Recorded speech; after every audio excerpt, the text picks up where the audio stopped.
todos. Vamos à mensagem que o Senhor tem preparado para nós hoje. Abra sua Bíblia comigo em Salmos 24. Salmos 24.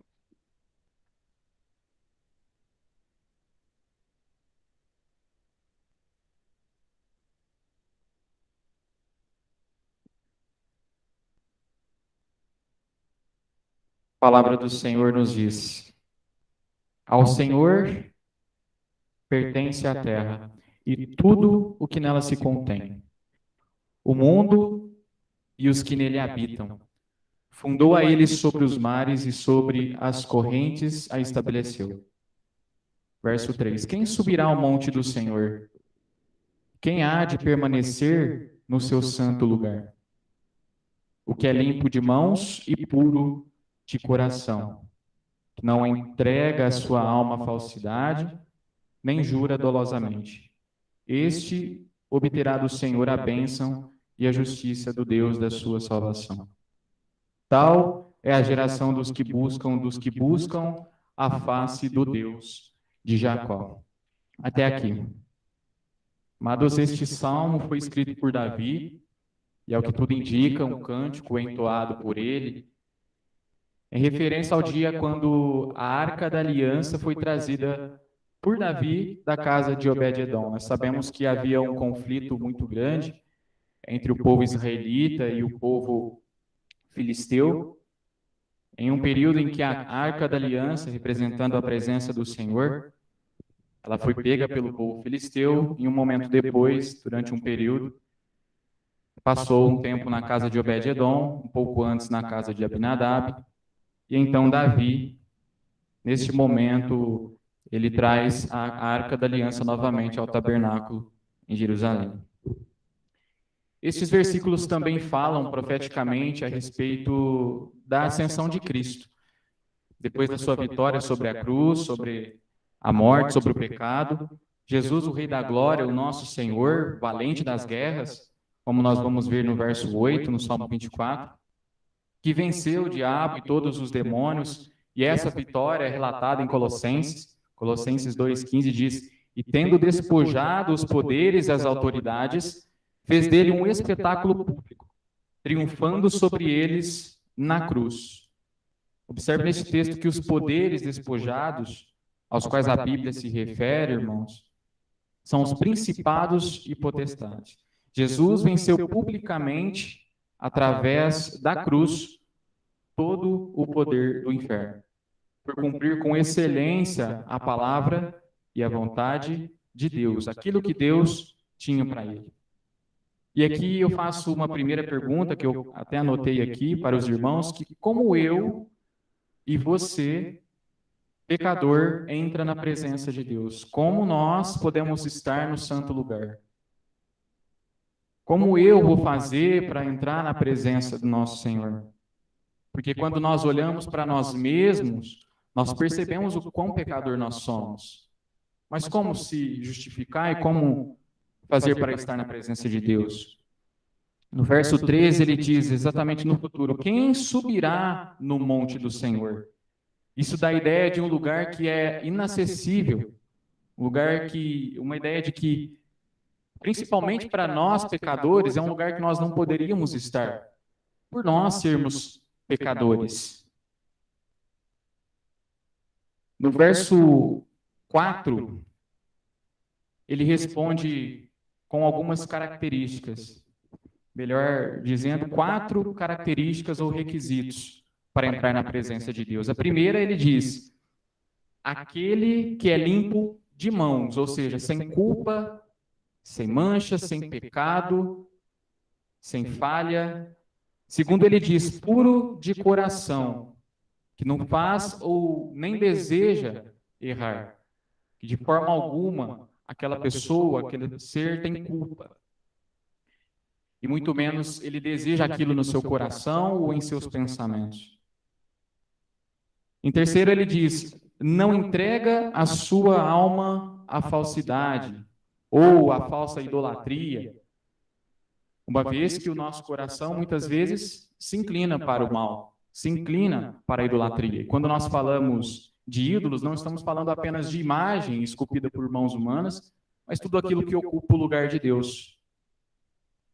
E em quarto, ele diz que nem faz juramento com a intenção de enganar, de forma mais simples, mentir. E quem de nós, nenhuma dos nossos dias, não falhou? E nessa pequena lista descrita nesse salmo, nós sabemos que existem outras que nós não poderíamos ter cumprido. Somente um homem cumpriu e somente Jesus Cristo cumpriu com tudo o que aqui está escrito. O meu pecado, o seu pecado é transferido para Cristo. E ele paga o preço que era preciso ser pago por mim e por você. O preço pelo meu pecado e a boa obra e tudo o que ele fez foi para nos justificar e para nos dar esse acesso. Para mim, para você, entrar no reino dos céus, somente por meio de Jesus Cristo. Para que eu seja aceito na presença de Deus, é único e exclusivamente por meio do que Deus fez, e não por meio do nosso esforço ou pelos méritos que nós temos. Tudo isso é recebido do Senhor, irmãos. A obra e o sacrifício de Jesus Cristo. E é só dessa forma que eu e você, como no verso 3, podemos entrar e permanecer no santo lugar. Filipenses 2, 5, 11 diz exatamente o que eu estou querendo dizer. A palavra do Senhor diz: Cristo Jesus, que sendo em forma de Deus, não teve por usurpação ser igual a Deus, mas esvaziou-se a si mesmo, tomando a forma de servo, fazendo-se semelhante aos homens, e achando na forma de homem, humilhou-se a si mesmo, sendo obediente até a morte, e morte de cruz. Por isso também Deus o exaltou soberanamente e lhe deu o nome que é sobre todo nome, para que ao nome de Jesus se dobre todo o joelho dos que estão nos céus e na terra e debaixo da terra. E toda língua confesse que Jesus Cristo é o Senhor, para a glória de Deus Pai. Nesta semana muito se diz a respeito da Páscoa entre religiões, uma semana que é santa, mas, em resumo, naquela sexta-feira Jesus foi humilhado, açoitado, e suas costas estavam com as marcas que as nossas costas não deveriam estar. Nós deveríamos estar naquele lugar. O chão ao seu redor estava puro de sangue. Rindo da sua dor, dividiram suas vestes, assim diz a palavra, ridicularizando sua majestade e o Deus vivo que ele era. E por fim colocaram na sua cabeça uma coroa e uma coroa de espinhos. Coroa sempre remete a um sinal de autoridade, né, de realeza, de poder, de honra. E de todas as coroas que Jesus possui, uma é a mais querida de todas. Esta coroa ela não foi fabricada de ouro, de prata, ela não é coberta de joias, esta coroa não foi formada por mãos de um mestre artesão. Esta coroa foi formada depressa, pelas mãos rudes de um soldado romano. Esta coroa não foi colocada na cabeça de Jesus, irmãos, numa cerimônia de honra. Ela foi colocada em um ato de humilhação. E é uma coroa de espinhos. Uma coroa que eu e você merecíamos ter colocado. Uma coroa de espinhos. Jesus escolheu para ele, de todas as coroas que ele poderia ter escolhido, a que pertencia a nós. Essa coroa não pertencia a Jesus. Eu e você merecia sentir as dores do espinho e o sangue escorrendo pelos nossos olhos e ouvidos. Nós merecíamos a dor. Mas Jesus tomou essa coroa de espinhos e nos oferece a coroa que é dele, a coroa da vida. Então, por causa do seu amor, por causa do amor de Jesus, poder que venceu a morte de Jesus, o poder da ressurreição de Jesus, porque Ele nos ama, Ele nos deu acesso ao santo lugar. E desprezar a salvação é fazer do sacrifício de Jesus nada. Por isso não existe outra forma, nem outra maneira, irmãos, de nós nos achegarmos a Deus. Não existe outro caminho, não existe atalho, senão por meio unicamente de Jesus Cristo. Isaías 53, 5, 10 diz: mas ele foi ferido por causa das nossas transgressões e esmagado por causa das nossas iniquidades. E o castigo que nos traz a paz estava sobre ele. E pelas suas pisaduras fomos sarados. Todos nós andávamos desgarrados como ovelhas. Cada um se desviava pelo seu caminho. Mas o Senhor fez cair sobre ele a iniquidade de todos nós.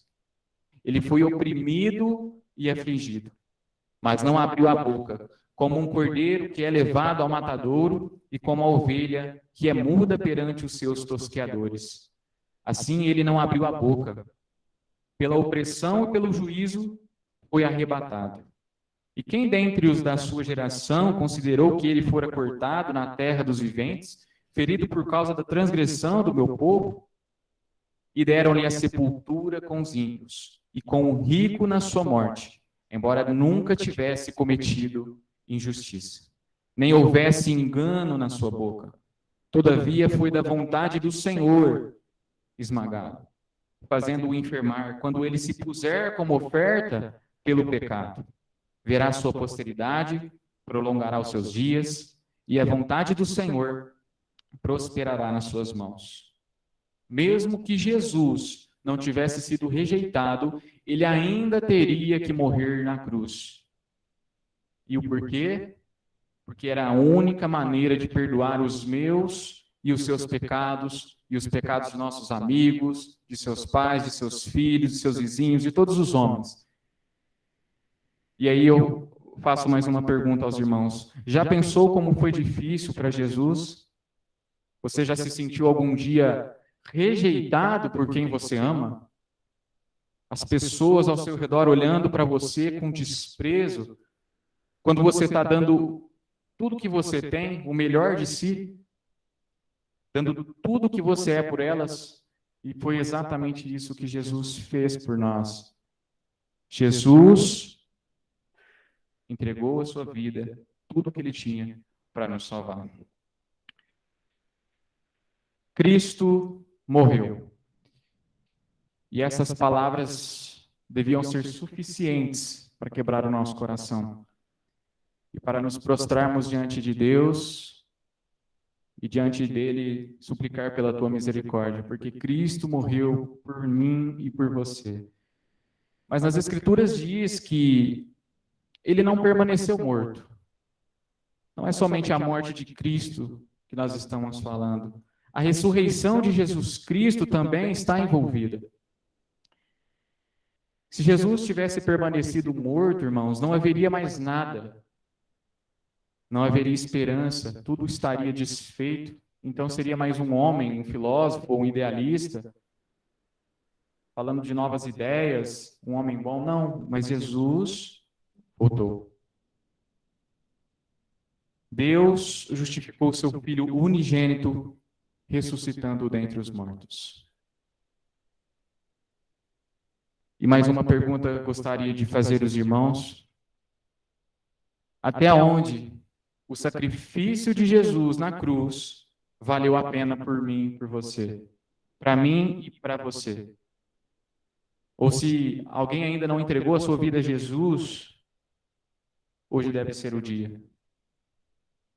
Quão importante foi para você o sacrifício de Jesus? Continuando no verso seguinte, versos 7, 8, 9 e 10. Levantai, ó portas, as vossas cabeças. Levantai-vos, ó portais eternos, para que entre o Rei da Glória. Quem é o Rei da Glória? o Senhor forte e poderoso, o Senhor poderoso nas batalhas. Levantai, ó portas, as vossas cabeças. Levantai-vos, ó portais eternos, para que entre o Rei da Glória. Quem é esse, o Rei da Glória? O Senhor dos Exércitos. Ele é o Rei da Glória. Quando ele diz aqui portais ou portas, num sentido mais concreto na palavra, o povo está imaginando ali as portas de Jerusalém. Lembra que Davi estava chegando com a Arca da Aliança? No entanto, pensando como a igreja primitiva, estamos imaginando o Cristo aqui, voltando aos céus. Cristo foi morto, sim, ressuscitado, e então ele subiu novamente aos céus. Depois de crucificado e ressurreto, Cristo, vitorioso, entrando na glória, no santo lugar e sentando à destra de Deus. Imagine um Deus que se tornou homem e um homem voltando para os céus, sendo Deus. Podemos imaginar as portas do céu, irmãos, e um anjo posto à entrada anunciando: vem um homem aí, alguém está se aproximando. Mas um homem, né? Como um homem pode entrar aqui? Quem é esse que é digno de passar pelos portais? O quem é esse, o Rei da Glória, como diz no texto? Então vem a resposta: o Senhor forte e poderoso, o Senhor forte e poderoso nas batalhas. Ali Jesus voltava ao céu, agora sendo 100% Deus e 100% homem. O sol da justiça. É ele quem agrada a Deus, é ele quem é o sacrifício eterno. Quem venceu o maior inimigo, que é a morte? Jesus. As portas do céu se abrem para que o Rei da Glória possa entrar. Ah, mas quem é esse, o Rei da Glória? De novo eles perguntam no texto. E mais uma vez vem a resposta: o Senhor dos Exércitos. Ele é o Rei da Glória. Amados, já concluindo a nossa mensagem de hoje, é tempo de as pessoas se renderem a Jesus e reconhecerem o Rei da Glória, o Rei Jesus. E de que forma faz isso? Que forma nós podemos fazer isso? Em Apocalipse 7,14, diz exatamente uma indicação: lavando as vestes e alvejando-as no sangue do Cordeiro. Isto significa arrepender-se de seus pecados e pedir perdão a Deus e receber a salvação através da fé em Jesus Cristo. Não há outra mensagem a ser pregada e a ser dita, a não ser: arrependa-se e creia em Jesus. Isaías 9,6 diz: porque um menino nos nasceu, um filho se nos deu, o governo está sobre os seus ombros, o seu nome será maravilhoso, Conselheiro, Deus forte, Pai da eternidade, Príncipe da paz. Nós só temos acesso a Deus através de Cristo Jesus. Ele morreu sendo inocente, para que nós, irmãos, pudéssemos ter vida, um lugar com Deus, um acesso ao santo lugar. Pelo preço que foi pago por Jesus, por meio dele, podemos passar pela porta que é ele. Jesus encontrou, enfrentou e derrotou a morte. E tudo isso, irmãos, é diferente. Tudo isso é diferente porque ele fez isso. Glórias ao Rei Jesus, porque ele vive. Cristo vive. Que todos nós possamos nos achegar nele com o coração quebrantado, se permitindo fluir pelo Espírito Santo que ele deixou para nos conduzir. E que aquilo que nos conforta seja sempre o nosso Senhor Jesus. Que Deus abençoe.